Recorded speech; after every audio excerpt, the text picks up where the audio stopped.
A long time ago, the demoness Amit was the devourer of unworthy souls in the Egyptian underworld. Her job was to devour the souls of the unworthy to ensure justice was maintained in that underworld. But now she's a myth, and she must reside in the realm, which is where all entities of mythology reside. It might not be so bad, and she might even enjoy it if she had some sort of support structure. But the gods are incredibly cruel to her due to their longstanding prejudice against demons. So, feeling worthless, feeling powerless, and very alone, Amit meets the mysterious goddess Lamashtu, who claims she wants to help demons gain respect among the gods, but needs Amit's help in order to do so. Desperate for purpose and community, Amit joins the cause. It starts off well enough. She makes some demon friends and learns that she is way more powerful than the gods have led her to believe. She learns that her soul-devouring abilities don't just work on mortals, they work on gods as well. But unfortunately, she doesn't see that Lamashtu only wanted to exploit this newfound power until it's too late. So now, desperate to prove to the realm, and more importantly herself, that she is not a monster, Amit works to undo the chaos that she helped cause. Using her voice rather than her destructive power, she convinces the demons and the gods in the realm to work together to fight against Lamashtu's tyrannical rule. Their fight is successful, Lamashtu is defeated, and it shows that the gods and demons can coexist in the realm together. But more importantly, Amit discovers her self-worth, her purpose, and her community. The end. Wow, that was very good, Kim. Come on, fireworks. Love the hand motions too, because that when you're doing the hand motions, that means you get what's going on and you're communicating it well. All right, so question for Kim. Sam, this is the first time you've heard this, so why don't you lead off?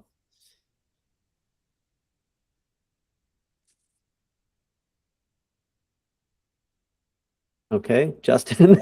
Yeah, I would say I've got nothing. I'm thrilled. I want to read more. Perfectly good question. The lack of question. Justin? And the theme of today is this project is so goddamn good at this point that I'm going to have to get nitpicky. And so here's what I got. What exactly in this description is too late? Like, what is the point that is too late that she can't turn back from? That's the only question that I had in this. Good. That was a nice pickup, right? Now, maybe it would be better not to say that, but maybe it is. So think about it. This is where efficiency really becomes important. How much detail to put in and what to sort of, what's more supporting and you don't need. Ariel, do you have a question? I think my only question, I don't know if it's something needed to add or not, was just how did she become a myth? Is it like Santa? People like stop believing in her, or did she like die? Was my question. Yeah, it's a nice question, right? There's a weight to these words which you're using, and you have to sort of think about how that lands in the reader's space. All right, very good, Kim. But I think this is well on track. MCS is fantastic. Justin, do you want to lead comments for us, please? Yeah. So Kim, this is why I said what I said, because we're going to get to this point now where I feel that these chapters are becoming really strong. Not that they weren't strong before, but like they're great. So what I feel like I'm going to start doing, unless I can come up with like specific things to say, I wrote down certain things that were just kind of thoughts that I had rather than like notes. And one of the things that I wrote down was I recorded, it was a series of lines, but it was, I'll start with the Amit didn't think all demons deserve respect. I think this is a powerful moment of character building for this character, especially with the stuff that we've talked about in the previous chapters of where she is at in her Stockholm Syndrome almost with the gods, right?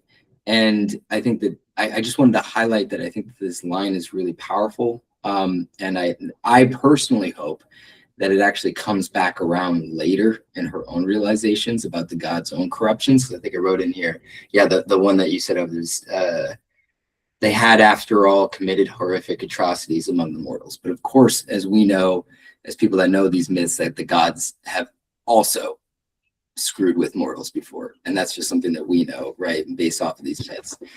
So I'm hoping that line comes back around personally.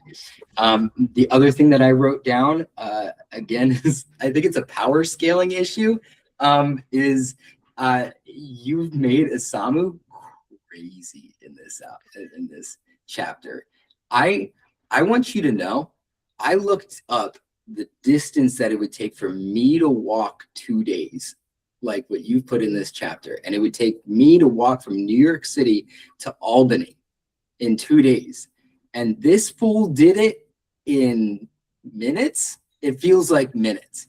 That's a bullet train, and like that is a power scaling thing that I think, just looking back at everything else that I've read about this character, I was not aware. Like it almost feels like a Chekhov's gun of like, if this doesn't come back at some point about how like intense he can be in water, then I feel like it's a missed opportunity, because like putting it in here, just I feel like it sets up something later, and it sets you up for a really satisfying, like I said, Chekhov's gun moment. Like if you just let it sitting there. Personally, you know, of course, you can just use this as an excuse for fast travel, but like I just think that you've got a big opportunity here to have that payoff later, whatever that is. And that's all I have, honestly. It's a great chapter, Kim. I have no other notes. Thank you, Justin. And thank you on Kim's behalf. That was a nice, well-earned and well-delivered praise. Ariel? Yes, my note says, whoa, I really love this chapter. I loved the Glome Reach, and I loved your descriptors. It was very vivid and very lush, and I could just see all of it. When Amit was like, fuck this, I'm out, I'm like, me too, Amit, let's get out of here, this is crazy. It was just fabulous pacing and flow as always. And I loved all the choices Amit had to make in this chapter, because you constantly had checkpoints for her, and I really, really loved that. She had so much agency in this. And this is so nitpicky. This is kind of almost line editing kind of stuff. But there was a moment where she asks, why do you care so much about me? And he says, someone has to. And I kind of just like, it could be a moment for just some deeper insight and understanding of her desire to be valued. Because then it's like, better, despite my better judgment, I went with him anyways. I was like, oh, but I would be so interested to know what that meant to hear that for her, if it's a good time to like have that happen. My only other nitpick was that she was scared of the water because of like potential memory loss, and he drapes his wet arm around her, and I was like, oh my god, is it gonna happen? I don't know how it operates. So would she still be scared, or is it like, oh no, now it's like done, that would never happen? And I loved the ending. I would immediately just be like, nope, I'm staying up to 4 a.m. It's late, I don't care, I'm gonna read on. So it was amazing. Loved it. Good. And writing a great chapter is probably the best way to eliminate the did not finish problem. Sam, your reactions? I'll echo what everyone else said. It was fantastic, especially coming in at chapter 4. I had no idea who these characters were or where I was. And so quickly I was deep in your world, understanding the politics of the demons versus the gods, understanding that we're on a weird little mission and she is not feeling good about it. I love too, I was kind of in my head like this, you just had these quick little pop-ins of the character descriptions where I was suddenly like, oh. I was like just having that fun discovery throughout the chapter was great. The only bit I do have to say is like right when she's like outside of the Glome Reach, I think like once they're in it, she starts kind of thinking or like of like what possibly could be in here as opposed to like right before. And I kind of, I'm like, if there's this realm of infant darkness, is there not some sort of like rumors about what's in there specifically? Like, is there any sort of lies the gods have told everyone about what's in there that she kind of knows is like, no, no, no, there's a giant ass snake or weird spider. What else? There's fucked shit in there, and I know it is. And then seeing it not. I think you touch on it a bit when she like gets in there. She's like keeps waiting, and then it's just branches keep getting caught on her. So that was the only thing I had about it. Everything else was fantastic. Great. Thank you. Thank you, Sam. You know, it was a great chapter before. Now it's even greater. So two things. One, the orientation here was superb. And I think the reason why it's superb is because the story is very well developed, so that each event that takes place inside this chapter relates to something in terms of the broader novel. So that creates this virtuous feedback cycle where they're mutually reinforcing. So they're reinforcing the narrative even as it is progressing. And that is a really valuable lesson to learn about orientation. So these parentheticals are serving a purpose, right? And then two, picking up these little nitpicky things requires a really close read. And my sense is that the average reader would not get this. Now, you will have diehard dedicated fans sooner than you think, and they will pick up on this stuff. So it's okay to pick them up and polish it. But I mean, my question for you is, why are we on chapter 4? I know you wanted to double check the pacing, but you know my thought, right? Finish, right? Get this done. Kim, thoughts? Yeah. So at this point, I'll probably be hopping around to maybe just select chapters that I'm like, ooh, you guys like, because I feel like I am hitting that final stretch of this.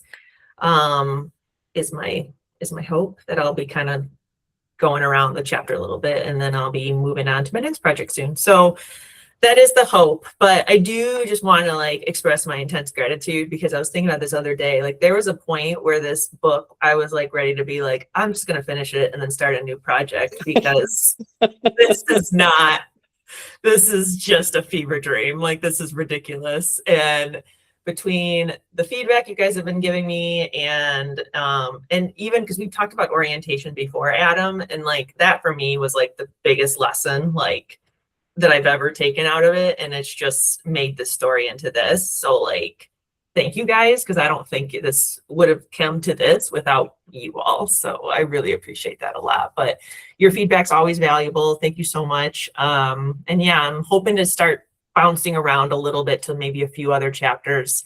So by soon, I'll have the next project that I'm working on. But thank you guys. I really appreciate all of you. I'm going to have to step on a beautiful conclusion. So what I would do is take your continuity, the row from your continuity and value delivery sheet, and paste that at the top of the chapter or at the bottom of the chapter.